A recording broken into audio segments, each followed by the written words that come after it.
Hi, I see. Hope you guys can see me. I don't want to see myself. Looking scary tonight. Let me get my magazine. I was just putting some lotion on my hands. Hi, Julianne. Hi, Margot.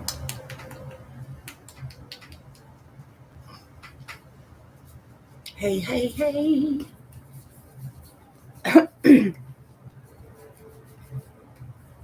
I look sleepy, don't I?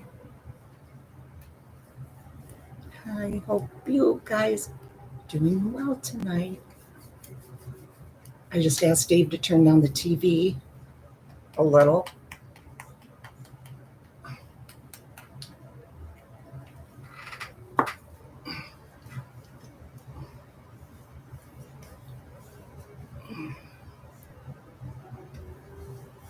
Hi, hi, hi. Hi, whisper to me. Okay, let me grab the magazine. Get my lid for this. Just went flying.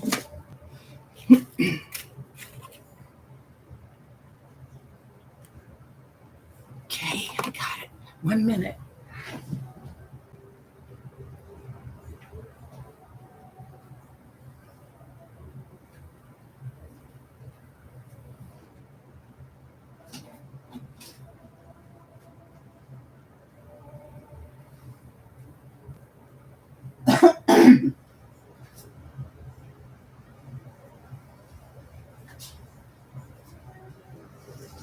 Hi, video reel.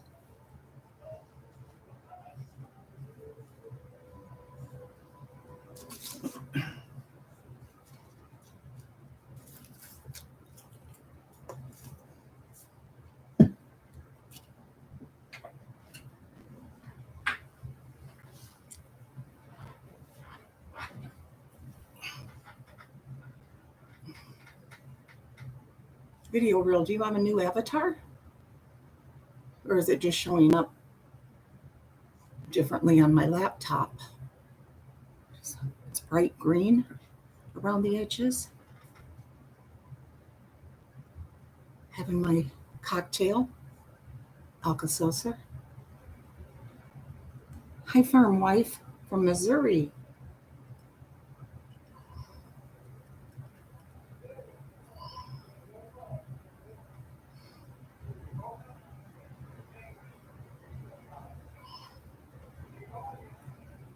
Let me let Davita know, just in case, because this is Saturday night.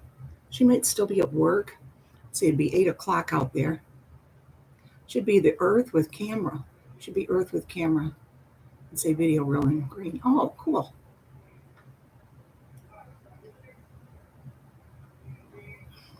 You're welcome, Lucy J. Thank you for being here.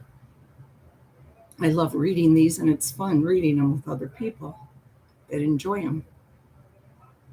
Never thought I would like that, but I do. California Thunder.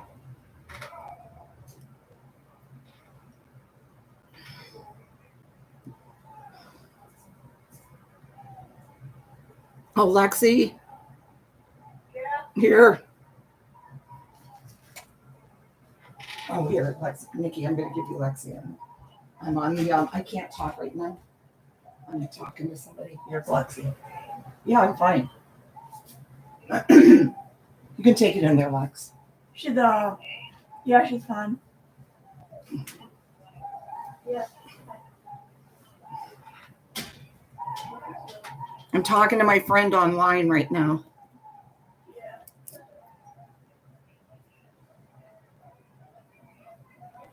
Hi, Susan Witkowski. Okay, let me put this over here, get a little more water in it, and we'll get started. Oops.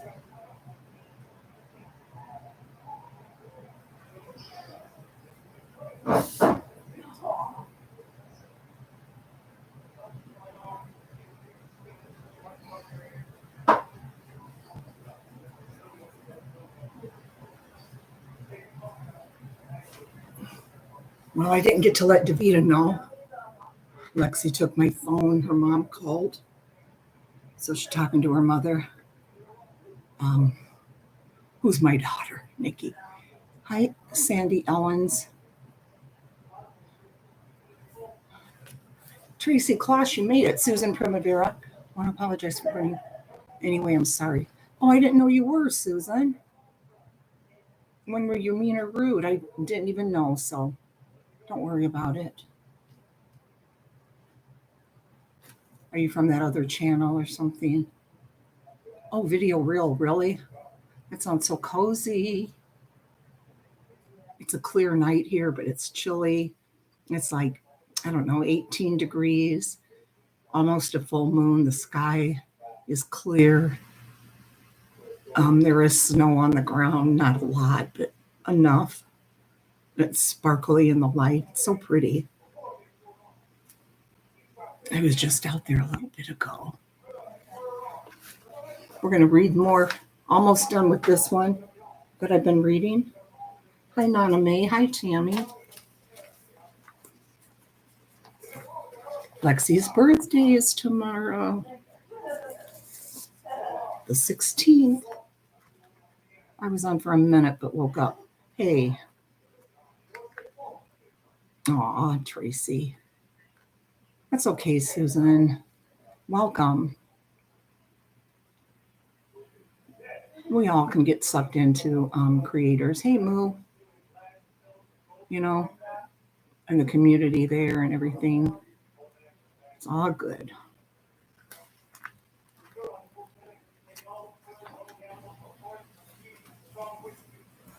Okay, this one is the hijacking of the crescent. She imagined the worst.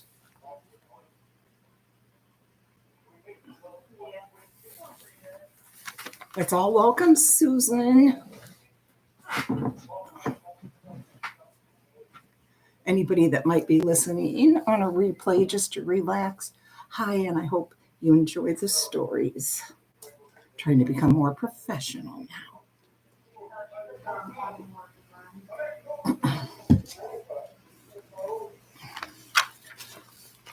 It was 1969, and I was relaxing aboard the Crescent, the train from my home in Atlanta to Auburn, Atlanta, where I was a student at the university. It was after dark that Sunday evening when the conductor came down the aisle. I'm looking for Valerie Fleming, he announced. My heart froze. What could he want? I tentatively raised my hand, and he came over to my aisle seat and bent down. He spoke quietly.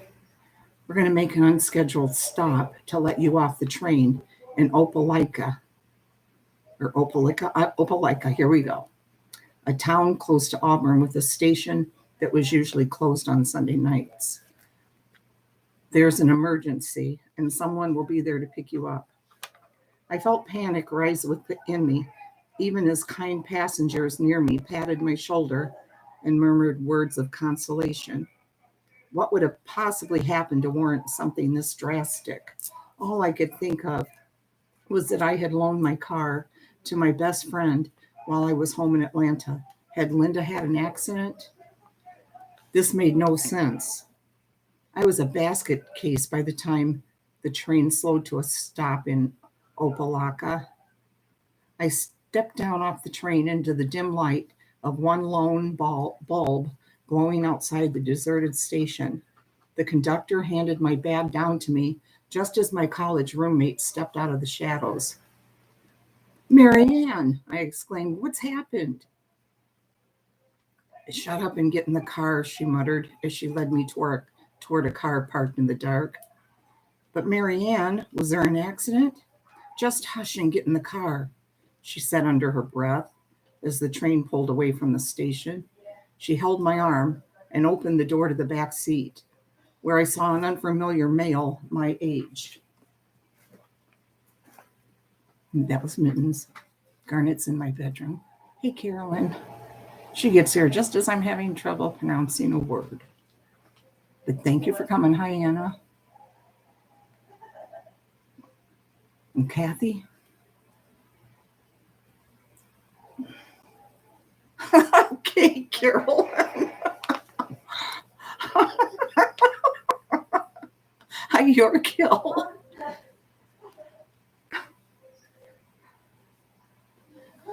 She ran around the car and hopped in the front seat beside her boyfriend. What was going on? She turned around in her seat and looked back at me. Valerie, this is Steve, the guy I wanted you to meet. Steve grinned at me sheepishly. It was then that I remembered she had pestered me for weeks to go out with her boyfriend's best friend. Marianne, you stopped a train to force me to go on a blind date? Well, you were being so stubborn about it.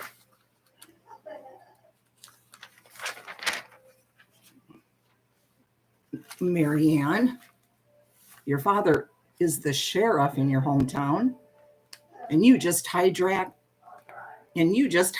a train. Besides that, Curtis is waiting for me at the station in Auburn. Curtis was a friend. We dated whenever we were between romances. How would it look even if I made them take me to the station in the car with another guy, trying to explain this bizarre situation? Before I knew it, we had pulled up in the darkness beside the closed A&P opposite the Auburn train depot. Just get out and hide behind that stack of feed sacks. We'll go tell him and be back in a minute. I numbly climbed out of the car and squatted behind a stack of 50-pound bags of chicken feed. They were gone only minutes before they came back. It's fine, said Marianne. He's gone back to campus. It's not fine, Marianne, I yelled, climbing into the car. I can't believe you did this. Even as I spoke, she was instructing her boyfriend to drive to Shoney's Drive-In, the only restaurant open on Sunday nights in the sleepy town of Auburn. I was in no mood to eat, and Steve didn't seem too enthusiastic by then either, but Marianne and her boyfriend ate hearty boxed meals of shrimp and fries and kept up a lively conversation. Back at the dorm, I phoned Curtis to say I was in town and unpacked. Oh, great, he said. Poor Curtis. I'll be right over. We'll grab a bite to eat. Sure, I said guiltily. That would be great. It was 6 months before I ventured to tell him about the night's debacle. At first, he looked at me like I was crazy. Then a smile crossed his face, and he began to laugh. Poor Valerie, he said as he gave me a hug. With a small sigh of relief, I turned and kissed his cheek. Poor Valerie indeed. Did she marry him? Thank you, everybody. She doesn't say.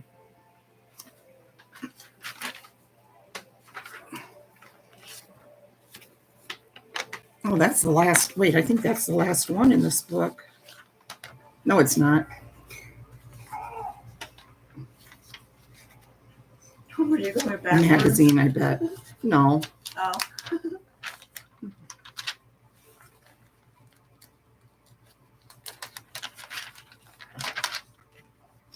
Stop. Why do you have to do that every time?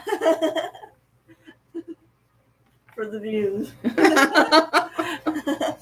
Thank you, Carolyn. What'd she say? She said happy birthday. Thank you, Tammy McD. It's not your birthday yet. Well, it pretty much is.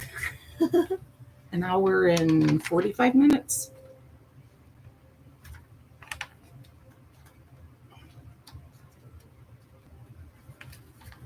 So your mom just wanted to talk, I guess. Was Apple in bed? Yeah, she was sleeping. That's what I figured.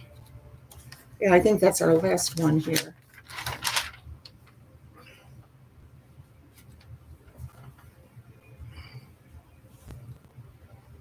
Here's a last, I think this is the last one actually. No, it's not.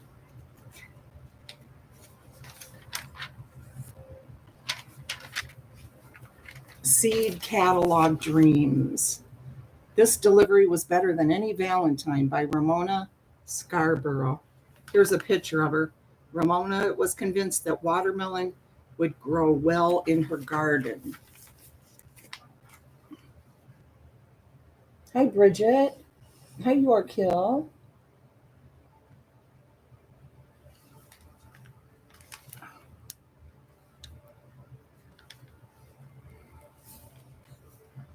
Kind of reminds me of my mom when my mom, sort of, yeah, but my mom didn't have that kind of nose. Kind of reminds me of her pictures as a teen. Okay.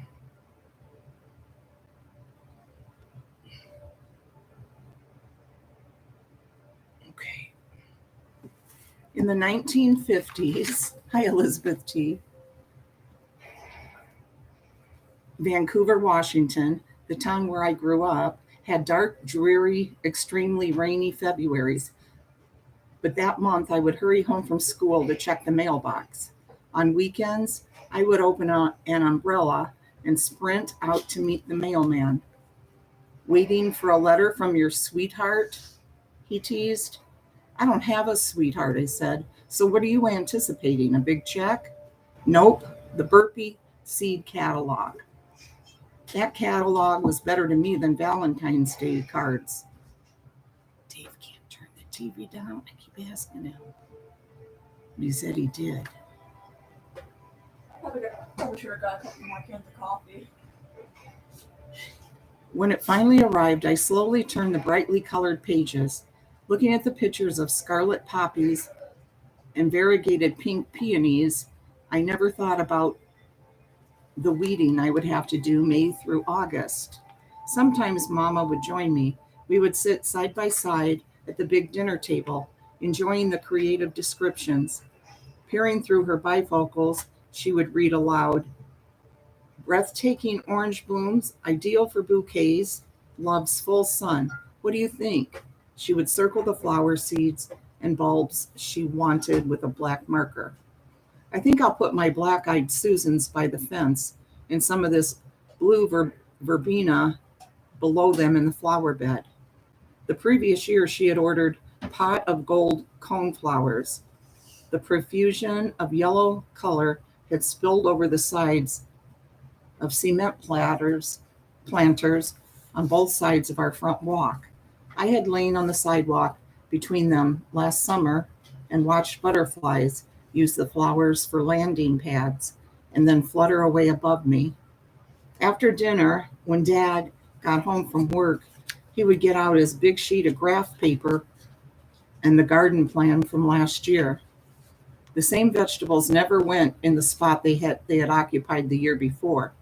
Then he would look at the offerings in the seed catalog, check the prices, and begin selecting which ones he would buy. Don't care for these new hybrids, he'd say, flipping past them. No flavor. Give me Blue Lake string beans and Golden Bantam sweet corn any day. When the large garden space was again laid out on paper, I wriggled in my seat, waiting to share my big decision. Okay, Dad would say, what's it going to be this year? Each year I was allotted a small space to grow whatever I wanted. This privilege came with the obligation of its sole care, watering, weeding, and feeding. No ordinary veggies for me. I had chosen Indian corn one year, which now had a place of honor in a fancy bowl on a shelf. I chose purple carrots another year, which looked mighty odd after they were cooked. After reading the Bible account of Jonah, I wanted a bottle gourd plant. I also liked its foreign-sounding proper name from the catalog, calabash. But one year, my dad tried to dissuade me from my choice.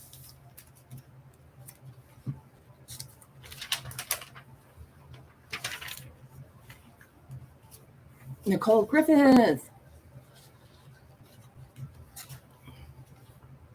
Hi, Polkaroo. But I love watermelon, I said. It's my favorite. He shook his head. They don't do well in Washington. Not a long enough growing season, not enough sun.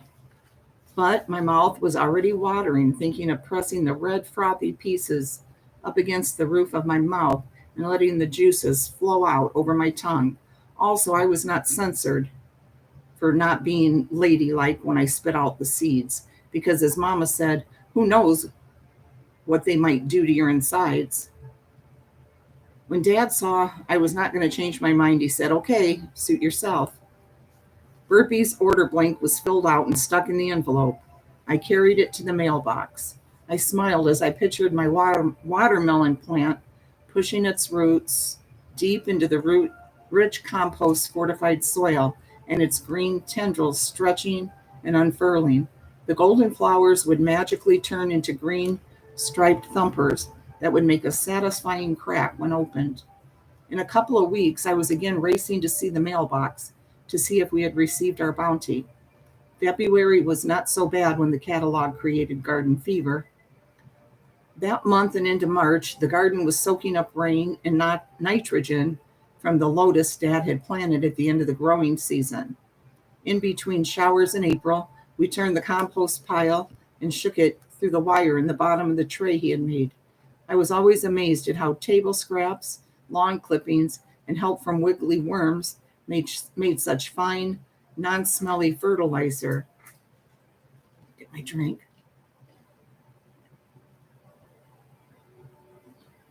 Hi, baby Beth.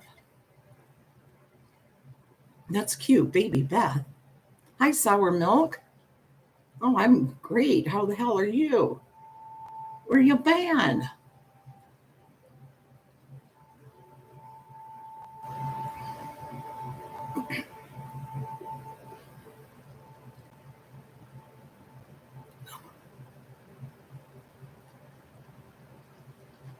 Hi, Nana Patty.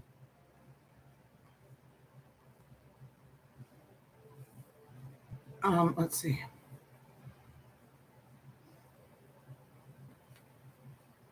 I don't know Baby Beth, but I love that name. They're not Adventures with Beth. I know that, right? Oh, you're a tiny tree. Hi. That's so cute. I love all the different cute names you come up with. It's always something little, right? Tiny tree, Baby Beth. Okay, let's see.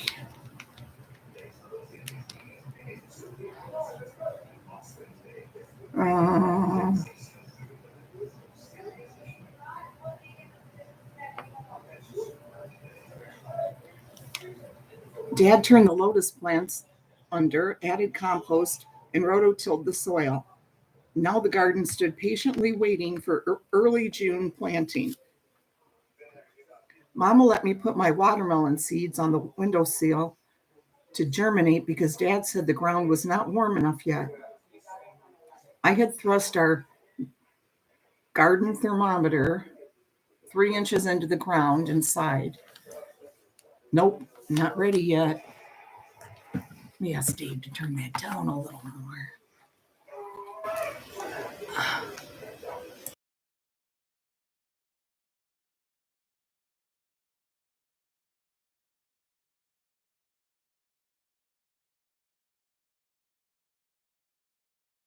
Okay. Thank you. Oh, good. Okay, I'm glad you're doing better, Sour Milk.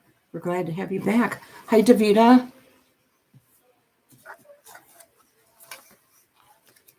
Okay.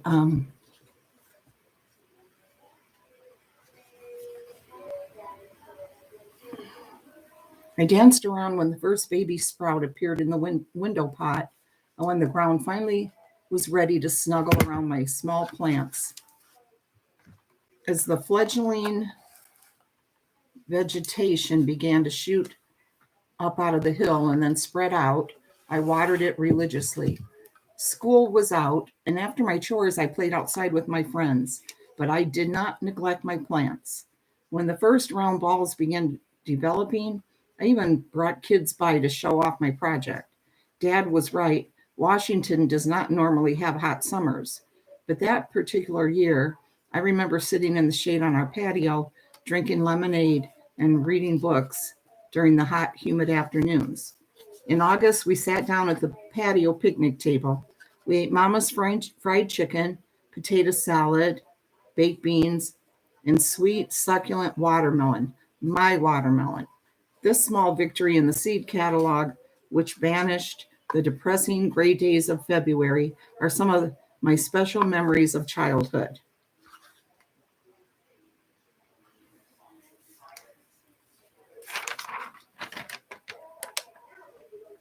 Oh, burnt hot dog.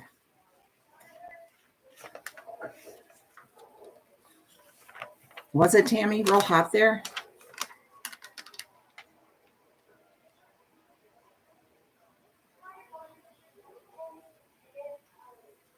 Here's the question they're asking for the next issue. A future issue, I guess. They're asking, what little white lie did you tell your parents to get out of trouble when you were a kid? Make sure I didn't miss anything here. No. Oh, wait, yes, I did. The loving quilt. They told sweet stories as they worked, by Elizabeth H. McKinney. In my memory, I often travel back to southeastern Kentucky in my childhood. Our family was close and loving. We played and worked together. Many winter nights we spent helping my mother, Delcian Hall Swanson, quilt. In those days, making quilts was a winter necessity instead of a spare time hobby. My dad, Louis Swanson, had made Mom a wooden quilt frame. It was attached to hooks on the ceiling with heavy cords on the four corners. At night, we would let down the quilt. We would bring in kitchen chairs and sit around the quilt frame. Hi, Tick Turtle Gum. Hi, Cat's got my burnt hot dog. Do you remember Grandma, my mom, making quilts, or was that you too young to remember that? She had that wooden frame. Then we would stitch Mom's newest quilt. Besides me and my sister, my mother, my nephews, Bill and Jean Swanson, and sometimes a girlfriend of mine would work on the quilt. As we quilted, Mom would tell us stories from her childhood about herself, her mother, and her sisters and brother. She often asked us about our friends and about our teachers in school.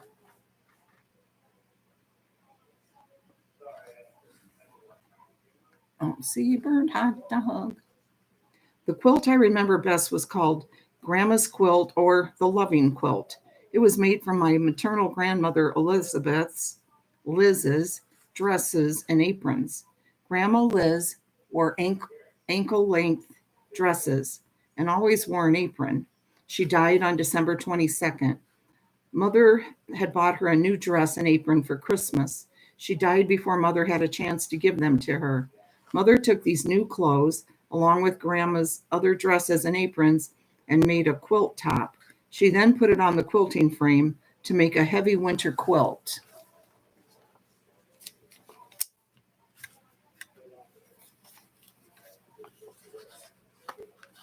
Unless burnt hot dog's not here, you guys are just kidding me. As we sat quilting it, my mother and my sister, Oma Swanson Clem, told stories about Grandma Liz. I couldn't remember Grandma as she was in the stories my mom and sister told. I just remembered her as a gentle little lady. Mother said that the stories would help us always remember our grandmother.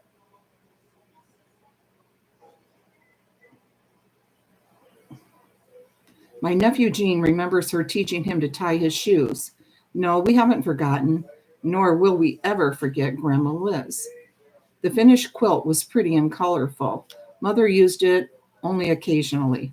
Later, Mom became sad and depressed about her only son being killed in World War II. I can see her now in my memory, sitting in front of the big fireplace with the loving quilt covering her legs. My two nephews and I came down with measles. My oldest nephew, Bill, and I were so sick. Mother put the quilt over us. She told us Grandma's love would help us get better. Before Mother died, she gave the loving quilt to me. I told my oldest grandson, who was a small boy at the time, the story of the loving quilt. He would ask me sometimes to spread the quilt over him. He would say that he needed Grandma's love. Oh, that's sweet. He is married and has a little daughter of his own now. He often says that the quilt made him feel better when he was sad. No, we will never forget Grandma Liz. I can only hope this grandmother and great-grandmother will someday be remembered with love too. Aw, that's so sweet. That's probably one that would make Davida cry.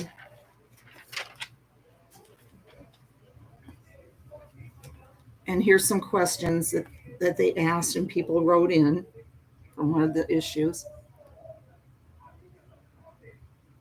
I don't think I read this. How did you prepare for company or entertain friends and relatives in the good old days? I have the happiest memories of my mother, my Aunt Anna, and me in our kitchen getting ready for Christmas dinner with relatives. I remember Mom and Aunt Anna standing at the kitchen counter, putting the final ingredient in the filling for their eggnog pie. I think that ingredient was rum, but since it's been about 85 years, my memory is mostly of the way they would measure out a teaspoon or so, giggling together. I was standing by, enjoying the family fun.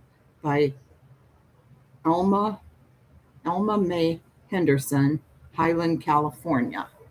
Hi, Jenny's talking about life. My grandmother was known for her baking skills and for her quilts. When company was expected, the whole house was dusted and her special quilts were brought out. They were made of squares of the purest linen, embroidered with red thread, bleh, and they were kept rolled up in muslin bags. Only when special company came would those quilts see the light of day and be carefully spread on the beds. The ladies would comment, "Oh, what beautiful quilts." And my grandmother's reply was, "What? These old things?" And you can bet your bottom dollar that as soon as the company left the driveway, those quilts would be rolled, put back in their bags, and placed in their storage space. From Kay Gray, from Gray, Kentucky.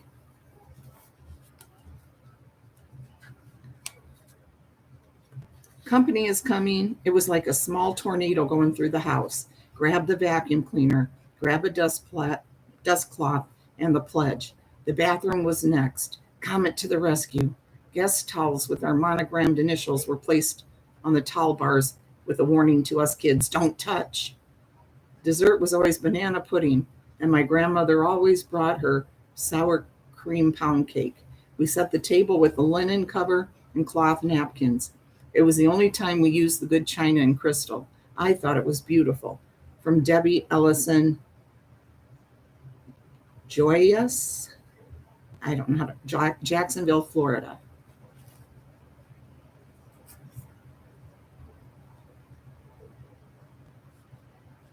As a young girl in the 1960s, I remember preparations for my parents' bridge or cocktail parties. Mom would mail invitations, even to next door neighbors, and then do a flurry of cleaning and polish the highball glasses. During the prep, she would have her hair in curlers under a Rosie the Riveter bandana.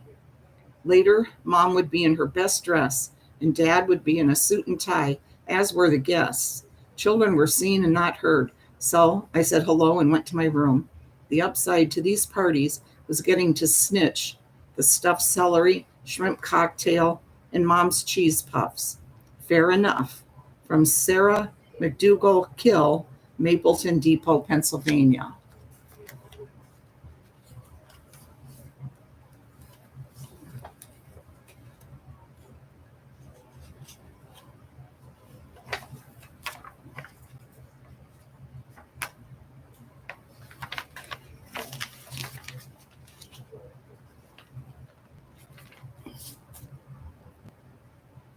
Drink a little more water. Where you going, Whisper? Hurry up. We'll miss you.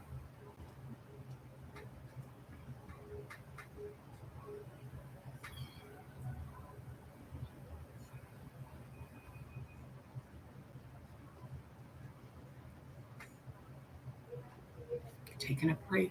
1 second.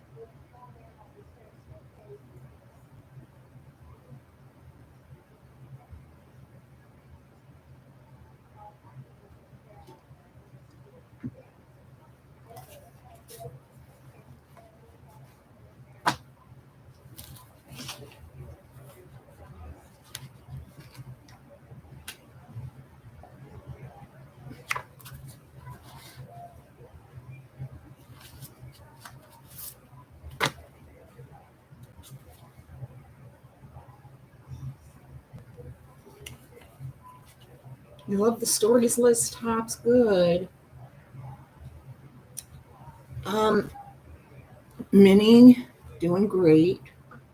Peanut, eh. She has one more antibiotic pill left to take. The vet had given her 2 types of medicine to help with the diarrhea. So we're down now. We just finished one last night, and then she has one more of the antibiotic, and he said she had to finish those. He didn't care about the other if she finished.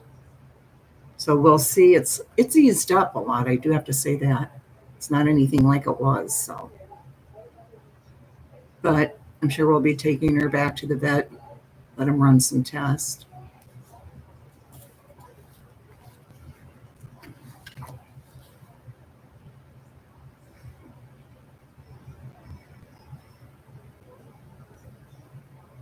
Here's an extra. It's from March 11th, 2011, but still, home comforts for when you're sick and stuff like that.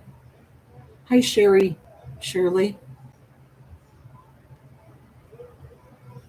You couldn't mingle with the adults either. I do remember, yeah, being said, go on, go in the other room now. You kids go in there. Here's home comforts for when you're not feeling well.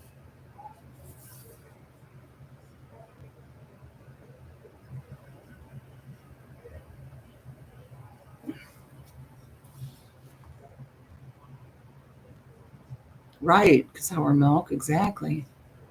They are. Yeah, the kids' table.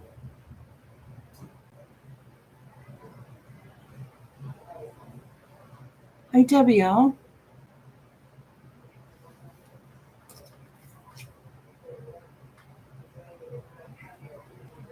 This little record player thingy looks so cute here that this little girl has.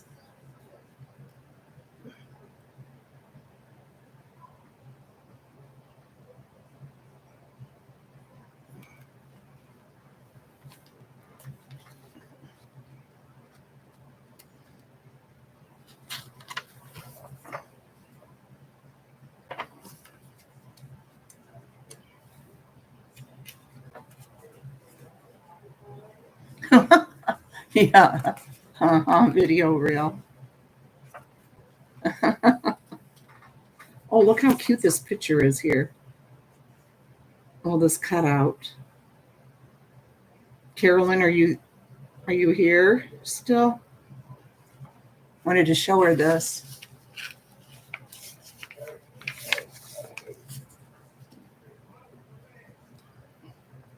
Oh, cool, Susan.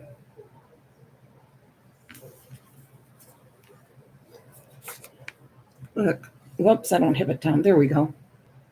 Yeah, where is Kevin? I miss my Kevin.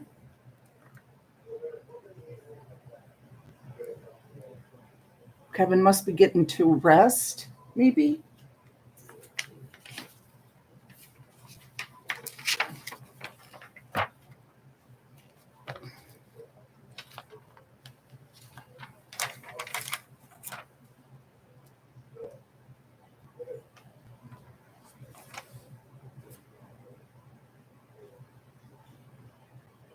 Davida, are you here? Carolyn's still in the tub. Carolyn, did you see this? Seems like something you would like.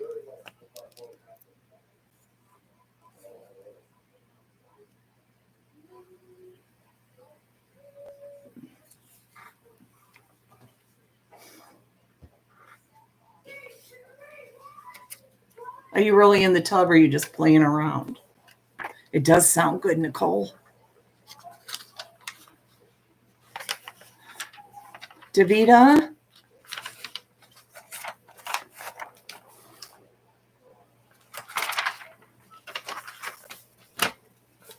Since you're in California, Davida, this is LA.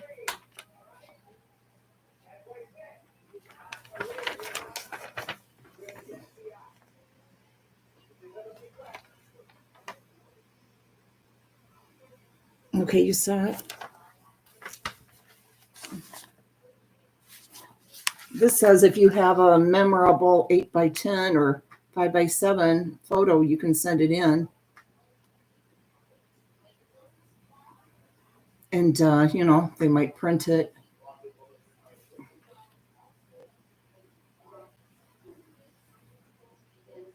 Here's a thought to remember. A pinch of probability is worth a pound of perhaps.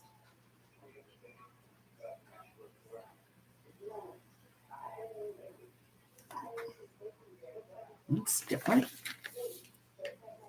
It says, for this picture, with so many folks flocking to the Los Angeles area in the middle of the 20th century, it's no wonder the City of Angels was well ahead of its West Coast peers in the planning and building of freeway systems.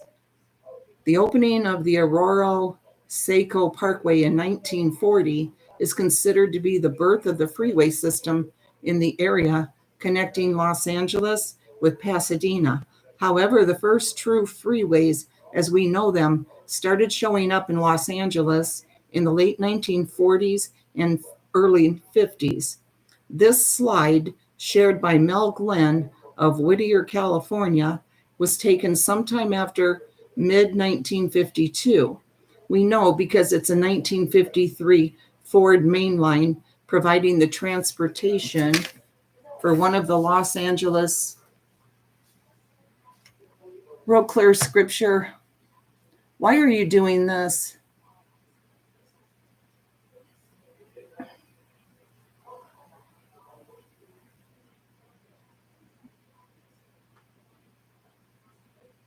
You need to go. Been hearing all the stuff that you're saying about mommy ramblings. You need to leave.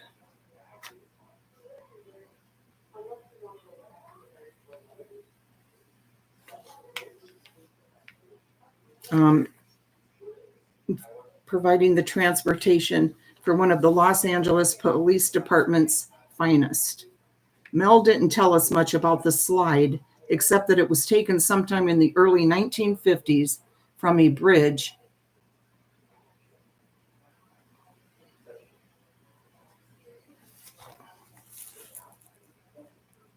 Let me get rid of them.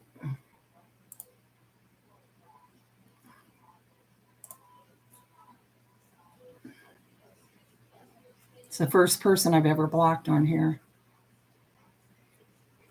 They're the ones doing all those things. You guys know, Carolyn was talking about it.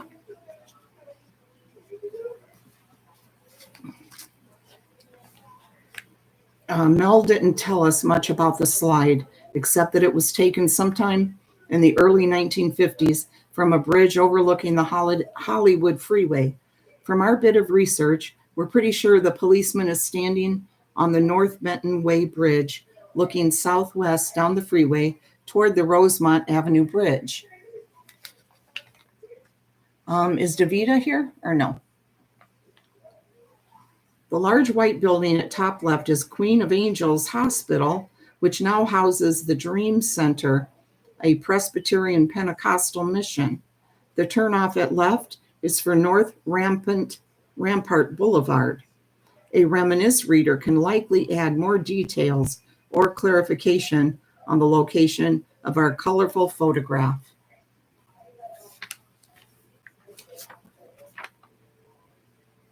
Boy, that looks so nice back then.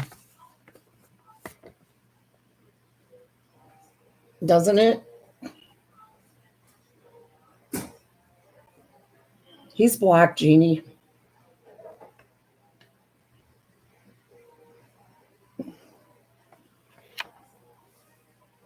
Okay, let's just forget about it.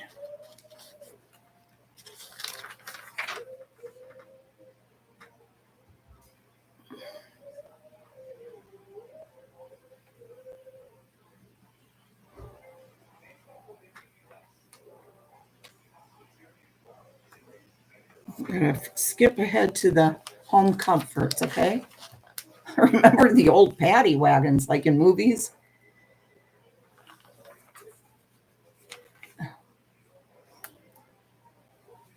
Oh, how cute. Old pictures, guys.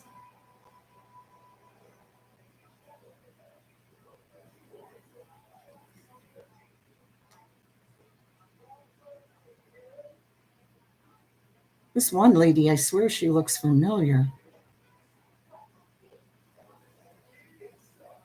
Working girls. My mother, Margaret Oliver, sitting, is seen with some of her co-workers at Chase Bank in the heart of New York City, downtown Manhattan, explains Dorothy Gorton from her home in Brooklyn. I wish I knew more about this and the other slides I inherited from my mother, who has passed away. This photograph was taken around 1964. Oh, I know. This lady reminds me of some actress. And then the picture underneath this slide, I'll show you guys that one too.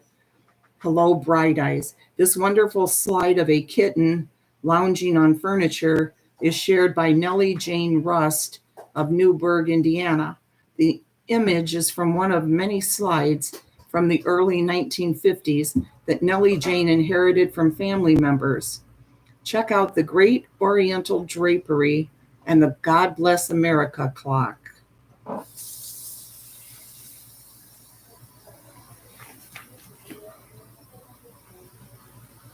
This lady, let's see which one the one in the flowery print reminds me so much of some actress, but I can't think of it.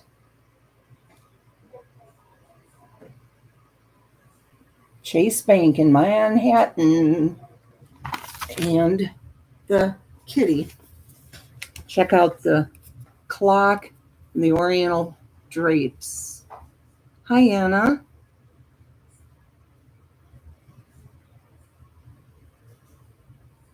You're back. Okay, whisper to me.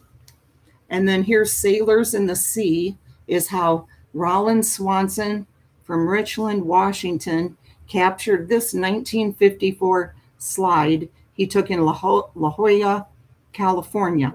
I was 19 and walking on a beautiful Sunday afternoon when I noticed these sailors gazing at the ocean, he recalls. I caught the moment with my Kodak 35 camera.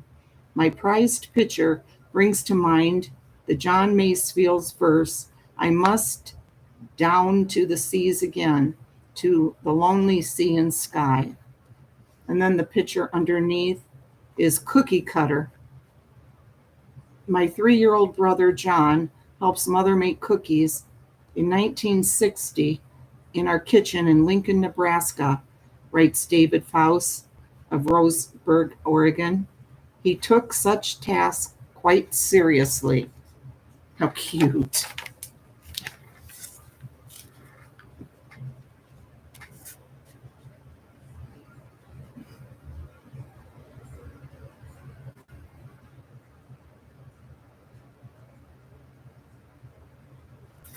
Isn't that cute?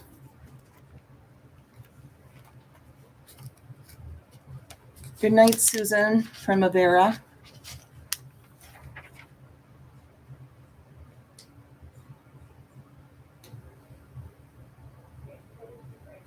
Here's another slide, eclectic fashion statement. This is a photo of my brother Craig Erlinson from 1964 when he was 5 years old, explains Linda Burhow of Erskine, Minnesota. Great outfit, Craig. The picture was taken at a time when the family lived near the rural town of Fertile. And then there's a picture of the ammo dump, an impressive stack of cannonballs as tall as David Haywood prompted this 1947 photo at the Battery in historic Charleston, South Carolina. That's my brother with our dad, Gerald, who traveled a lot for West Vaco, the West Virginia Pulp and Paper Company, relates Richard Haywood of Laurel, Maryland. The company, now called Mead West Vaco, still has a mill and research facility in North Charleston. And I'll show you guys as soon as I read them. And then raised in red. Shown circa 1964 in our yard in Spalding, Nebraska, are the children of Vince and Irene Glaser. From left is Mark, Mary, Rita, Anne, Jane, and Paul, notes the third oldest sister, now Rita Lobby of Fort Collins, Colorado. My mom loves the color red, and that explains our outfits. Mom still lives in Spalding, and Mark farms the family homestead. There's only one kid here that's not in red. And then birds do it, bees do it, let's fall in love. Nature was busy, maybe even following the words of the Cole Porter song when George Michelli took the photos at left and above in 1966. These are just two of the numerous slides inherited by his niece, Maria Cernuto, after George passed away. Maria shares them with our readers from her home in Hollywood, California.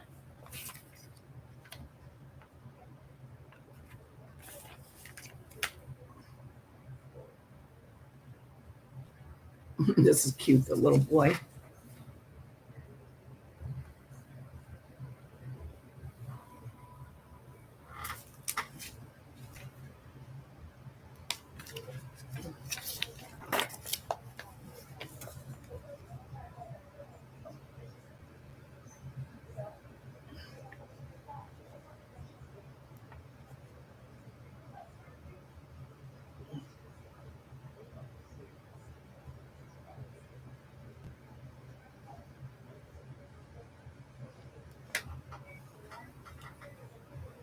Oh my gosh, look how cute the back of this is, guys. Hi, Vintage Gal. Glad you made it. Look how cute. One fish, 2-foot fish. The back of this old photo identifies little Annette Ball of Lafayette, Indiana. Looks as if she took her pet feeding duty seriously in this nostalgic gaze into the past. Oh my gosh, this is adorable. Look at her little shoes. And that dress. Hope you guys can see well enough.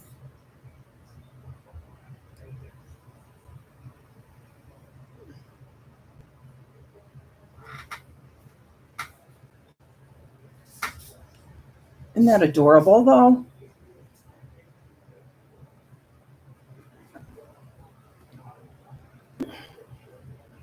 Isn't that cute?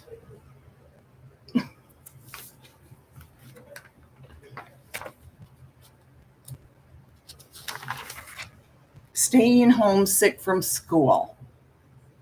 What comforted you on those days when you were a kid? We asked Reminisce Facebook friends, and here's what some of them recalled.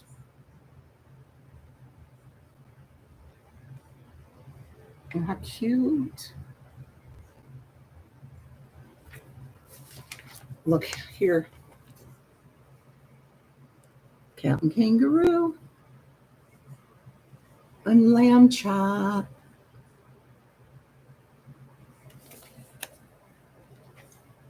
And a little card up on the top that says, say now, cheer up. When you get well, me and you is going to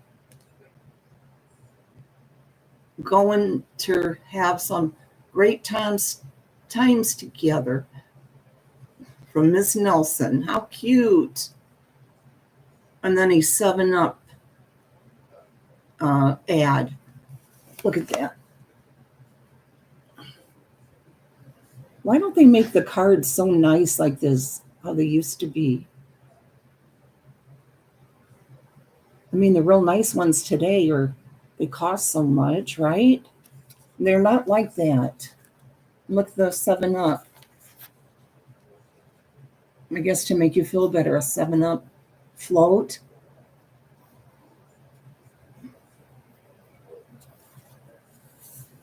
They were so simple then.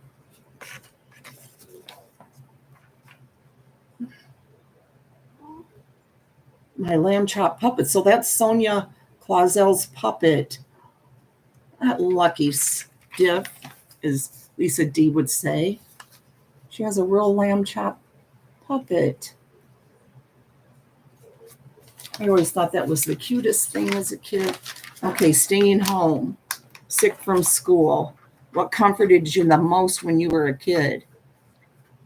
My favorite blanket, Chelmsford Ginger Ale and I Love Lucy reruns from Bill McHugh. Cocoa Wheats and lots of the Three Stooges from Sandy. I'm just going to say the first name. My childhood was before TV, but I had the radio. Eddie Arnold at noon. My mother bought paper doll books and coloring books that were kept for 6 days. And that's from Jeannie. Captain Kangaroo was a great add-on to the usual motherly touches from Neil. Baths on rainy days. Mr. Green Jeans, yes. Mom kept a cold cloth on my head if I had a fever, and I remember her hot tea with lots of sugar and milk. Sure, that was good for me, ha. And chicken and rice soup. That's from Jenny. Drinking juice or a bit of Coke out of a special little glass. That's from Janelle. Hot chocolate and grilled cheese. Joyce. My mom made me whatever I wanted to eat. This was pre-microwave days, and I always wanted a baked potato or white rice, and they took so long to cook. Also kept a stack of books next to me with Nancy Drew at the top from Shelley. Staying in bed and listening to the soap operas on radio, reading my movie magazines, and Mom gave me chicken noodle soup, of course, from Donna. Mom gave me cherry jello and 7-Up on the way back to real food. Now when I get sick, I wish there were someone to make me jello, from Frederick. Hi, Paula K.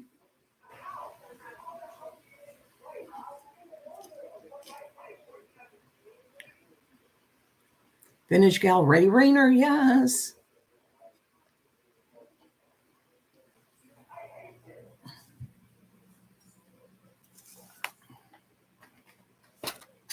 I'm glad, Paula K. It's fun reading them with you guys, right?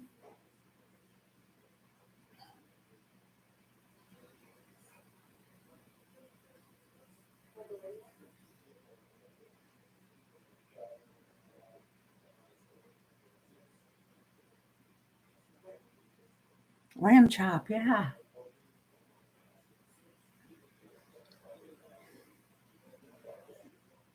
I want my mommy, said Deborah Zerunda Ackley.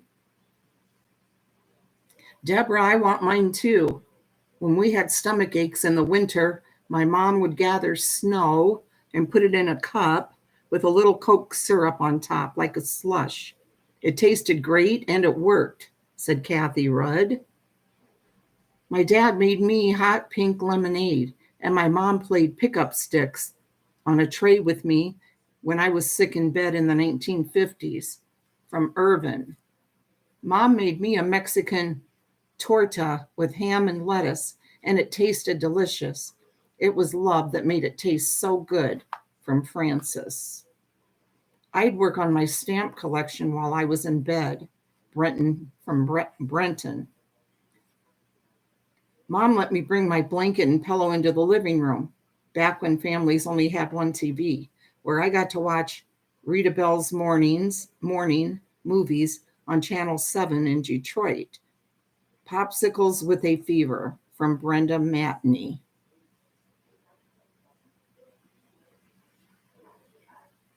Thank you, Tammy.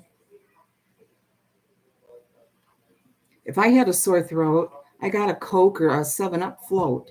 It felt so soothing. I hate to even recall my mother's remedy for upset stomach. Don't even want to go there in memories, from Martha Sue. A bottle of 7-Up and my daddy were all I needed to make me feel better. Still feel that way, but daddy is with God now. So I just have to remember the good old days and thank God for flu shots. And lots of love to my daddy. Love you always from Peggy. I could listen to those old radio programs and could doze so peacefully. And there were Mom's poached eggs on toast from Linda. Lipton's chicken noodle soup, lying on the couch, watching cartoons or the Mike Douglas show, and being covered up with one of the quilts my mom and grandma had made from Carrie. Mom set me up with a tray in bed so I could work on a puzzle, and she'd buy me $1 toys to pass the time from Janice. I had a cowbell by my bed that I would ring whenever I wanted something from Esther. Usually the fact that I wasn't sick, LOL, said Susan. So she would fake it when she was sick, when she wanted to stay home.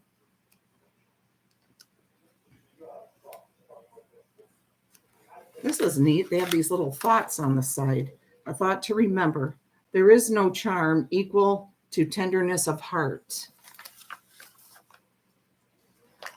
I listened to old radio on an app. Only the shadow knows. Oh my gosh, my daughter, burnt hot dog, vintage, Bonnie. She puts that on in the car. She's got Jack. Her oldest listens to. They love those old radio programs. Oh boy, here's remedies we'd rather forget. How about that?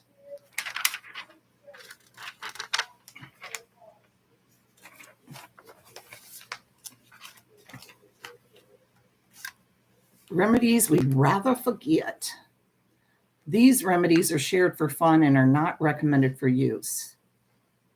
New take on stinky feet. When we kids ran a high fever, Mom would slice up a raw onion and put the pieces into white socks, which she put on our feet when we went to bed at night. By morning, our fevers would be gone and the cooked onions would be thrown away. From Dot Kelly in Ridley Park, Pennsylvania. Let me get another drink.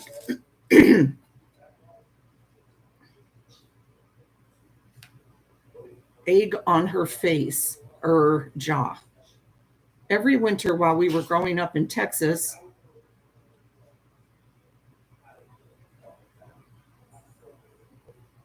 oh, that must be Dave opening up one of the shells. I thought it was Minnie gagging. Sometimes she does that. Every winter while we were growing up in Texas, my sister and I got tonsillitis. For a remedy, my mother would add salt to the yolk of an egg to make a thick paste. Then she'd tear a strip of white cloth, usually from an old bed sheet, long enough to go under my jaw and tie on top of my head. Before tying it, she put some of the egg paste on it where the cloth met the area of my tonsils. The next morning I'd wake up and my tonsils wouldn't hurt. I had a terrible stinky mess caked on my jaw, but the egg mixture had worked. From Barbara Gallagher, Vacaville, California.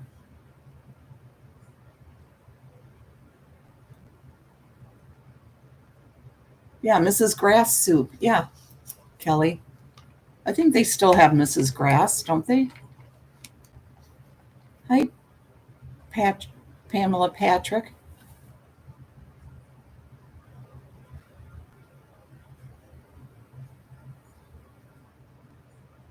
Right, Cat's got my.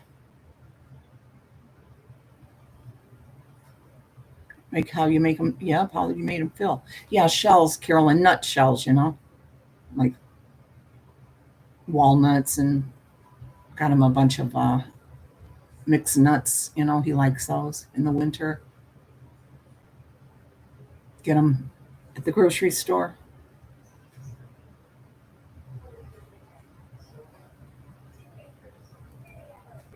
Let's see. Okay. No cup of cheer. When I was growing up, my grandma lived with us and often regaled us with stories of spooks, saints, and cures. One year, my sister and I had severe chest colds and Grandma decided this called for a cupping for both of us.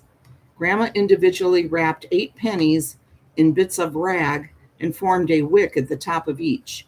Then she dipped each one in olive oil and got out 2 wine glasses and some matches. My sister and I watched in horror the first time as Grandma and Mother bared our chests, placed pennies in 2 places, and lit the wicks, then immediately put the wine glasses over them to snuff out the flames. We could feel the suction, but no heat or pain. In a few hours, round red areas appeared, but our coughing subsided. Years later, when I became a nurse, I understood that cupping acted as a kind of decongestant, but at our tender age back then, it seemed barbaric. From Maria Shihai, Lake Havasu City, Arizona.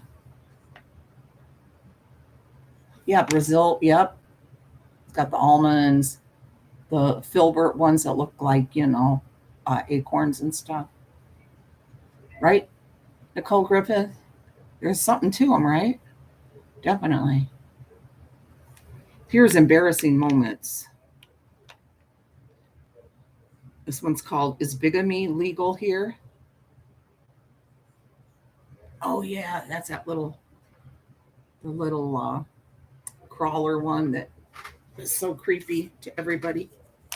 But she's sweet. She likes everybody. Back in 1949, when brides were foolish enough to live with in-laws, my new husband and I moved in with his twin brother and mother. The twins were identical, so everyone in their farmering neighborhood of Buh, B-U-H, Township, Minnesota, simply called them the boys. Early one morning, a new and unfamiliar car drove in. A distinguished-looking man from the Morrison County Conservation Department came to the door to ask our permission to remove beaver dams. He asked my husband if my husband was home, and I said, yes, one is in the hog barn, and the other is in the dairy barn. My mother-in-law asked me if I had heard what the man asked. I realized I had expected him to ask, as everyone else did, where are the boys?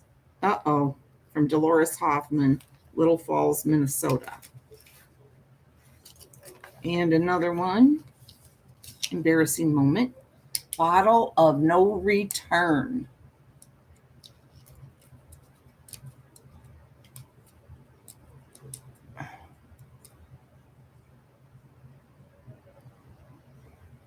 Wow, Lucy J. That's so young. You poor thing. Oh, thank you, Anna. I look forward to reading them. I'm glad you guys like them. It gives me something to do, and I don't have to read them alone. When I was 9 in the early 1950s, I was carrying 4 pop bottles back to the store in Etna, Pennsylvania, to get coins back for a bottle deposit. As I walked, I got the brilliant idea to put each bottle on a finger of my right hand for easier transport. When I got to the store, 3 of the bottles came off my fingers, but the Canada Dry bottle on my middle finger was stuck, and my finger started to swell. Of course, I didn't get the deposit back for that last bottle. Sobbing, I ran home, and Dad came to the rescue. After having no luck with soap suds, cold water, and Vaseline, Dad went at the thick neck of the bottle with a hacksaw, as Mother comforted me. I never tried that again. From Jan Mundy, North Apollo, Pennsylvania. Oh, I love Elf on the Shelf. Don't say that. I love Elf on the Shelf. I have a few of them. He's not creepy. Good, vintage gal. It's supposed to be relaxing.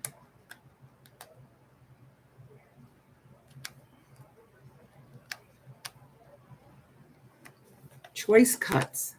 In the early 1960s, my husband was stationed in Hawaii at Pearl Harbor aboard a U.S. destroyer.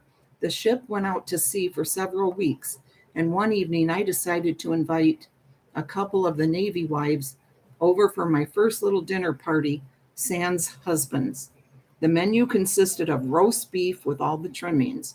We all sat down for a great feast, but when I opened the Reynolds wrap for the roast, I was extremely embarrassed to find a pound of bologna instead. The roast beef was still in the refrigerator in the Reynolds wrap. Well, we all enjoyed a good laugh and hot bologna sandwiches from Jean Senor, Homestead, Florida.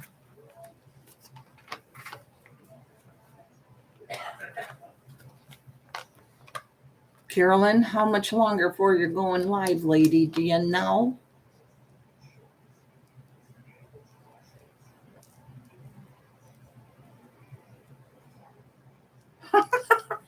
Can't Scott White. That's so funny.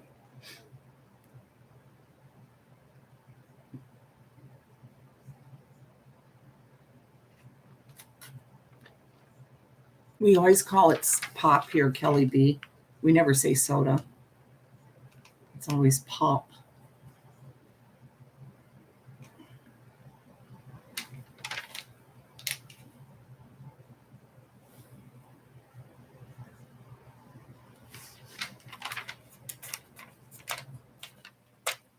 Well, if Carolyn goes live, we'll be notified.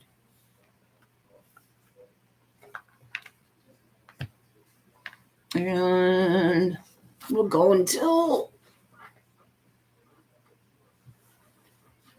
I don't know, a little bit longer. Okay, that's what I was going to say. I was just thinking we'd go till about 11:30, and that'd be 12:30 your time. So here's one called "He Needed Bread for a Bike."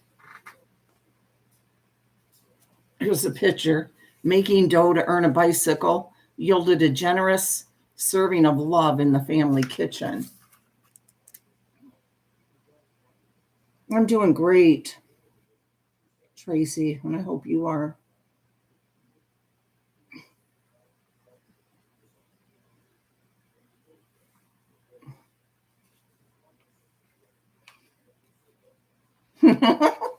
Kelly B. So funny, all the stuff that the elves do while the kids are sleeping, right? So they can see it when they wake up. This one's by Jack Jones, Hughesville, Pennsylvania. I was 8 when I asked my mother if I could have a big 26-inch bicycle. It was 1958. My dad was a meter man for the electric company and would sometimes bring home dusty, out of adjustment bikes for me from someone's dirty basement. Mom said buying a new bike was unlikely because we had just moved into our new house, which needed a new roof and full-size appliances. Roof or roof? I don't know how you guys say it. Roof.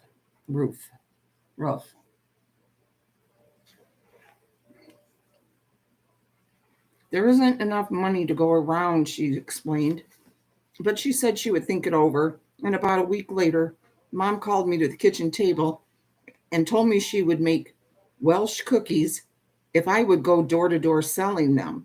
I agreed, and a few days later, we began our money-making endeavor. Mom baked the cookies while I was in school. When they were cool, we took the cardboard from my dad's laundered uniform shirts, cut it in strips, and wrapped the strips in wax paper with 6 or a dozen cookies in each package.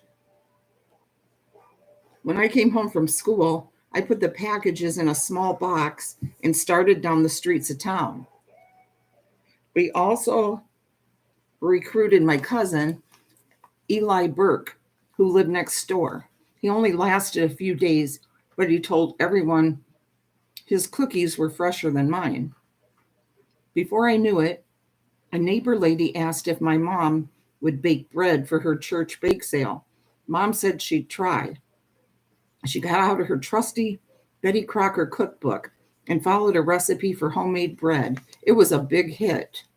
As time went on, we added cinnamon buns, sticky buns, hot cross buns near Easter, and fruit cake and boiled cake, similar to fruit cake but less sweet, at Christmas to our offerings. Never heard that, boiled cake. I took my bike to the Acme store to buy 25-pound bags of gold metal flour and carried them home in a box on my handlebars. Do they still have gold metal flour? I don't even know. Rough roof. They do video reel? Sour milk they do? Yeah, boiled cake, York Hill. They said it's like a fruit cake, but less sweet. Huh. Okay, gold medal. Obviously, I remember it. I don't know. I'm always down that aisle, too. I guess I'm just so used to I don't pay attention. Plus, I usually buy the generic.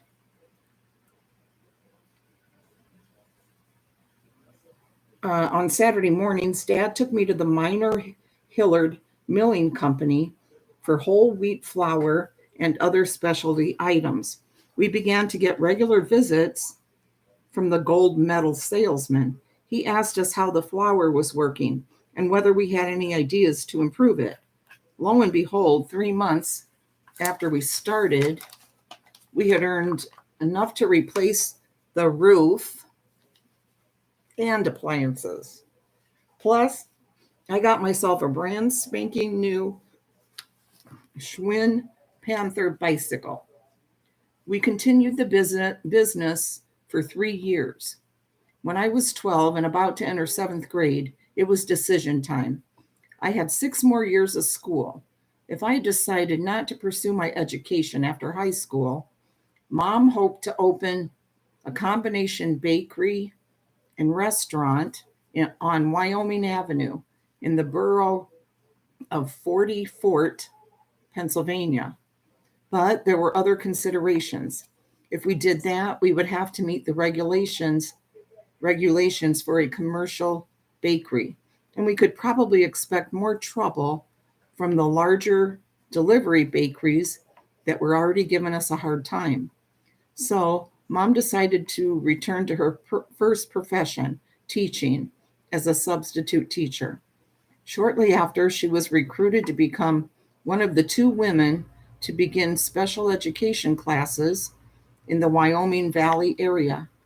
After high school graduation, I went to Wyoming Valley Technical Institute and earned a 2-year drafting certificate. I became a draftsman, and Mom gave nearly 20 years of service in her career, but I won't soon forget the sweet memories I shared with her during those bakery days.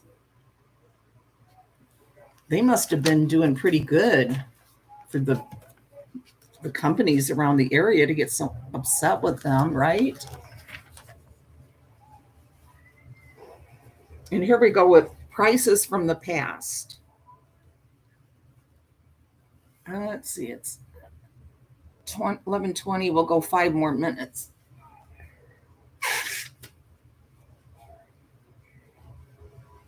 Five more minutes. 5, not 5, 5. Prices from the past. Nice meal, nice price. My husband Gene and I had our first date in the spring of 1949 when we were freshmen at Kramer High School in Columbus, Nebraska. The place was a little hole in the wall called the White Owl, just the place to go for a nice little meal for a quarter. Believe it or not, for our quarter, we had 2 small hamburgers, 2 Cokes, and a bag of potato chips. Jean and I often reminisce about that little cafe in the good old days when a quarter could buy a meal. We were married on Valentine's Day 1953, so we celebrated our 55th wedding anniversary in 2008. Jean and I are still dating, but the dates now cost considerably more. From Donna Overturf, Columbus, Nebraska. Remember this one, this magazine's 10 years ago. Well, no, almost 11. It would be 11 years old now, from 2011.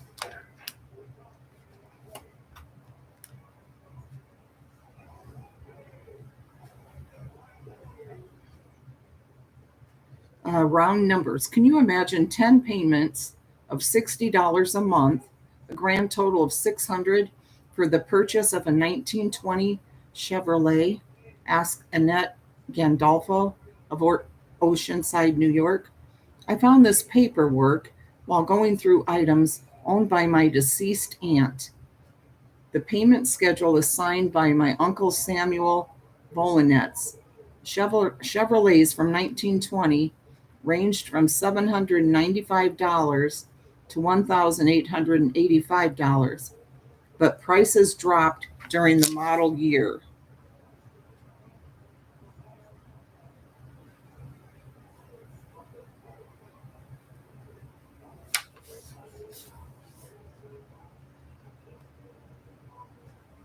And here's another inside the Latin Quarter. My husband Don was stationed at Aberdeen Proving Grounds, Maryland, and I moved out there to join him in his apartment in 1953. My parents, George and Josephine Slagle, on right in photo with Don and me, came for a visit by train, and we decided to take a trip to New York City, a first for all of us. Sophie Tucker happened to be at the Latin Quarter Club, so after a long wait, we got in, but only after Don rented a jacket and tie. It was a great thrill, and you can see from the picture the club was very crowded. Check out those 1953 prices at left from the menu I've kept all this time, from Fran Wagner, Menominee Falls, Wisconsin. And here's the Latin Quarter and the picture and the menu and the prices.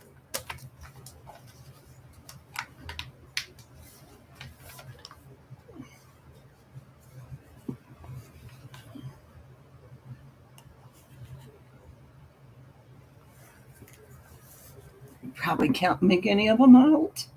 You might be able to a little.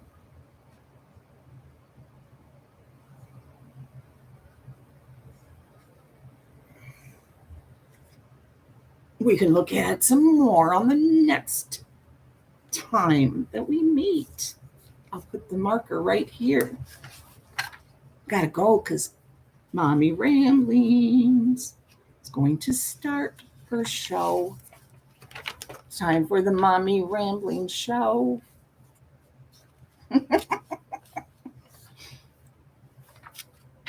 Carolyn, if you like, I can record that. Or you can have Jimmy record me. I can do the opening for your show, your trailer. Thank you, guys. Remember, it's time for the Mommy Rambling Show. Let's go, go, go, go, go, go, go. Hi, guys. Hi, WV. Hi, Kathy. Thanks, guys. Love ya. I'll be over there. I just won't be typing. You know I'll be there, though, watching. Oh, 12:45. Well, that'll give you time to get ready. Get your snacks or whatever you're going to do. Okay? Love you guys. Bye, York Hill. Love you. Bye.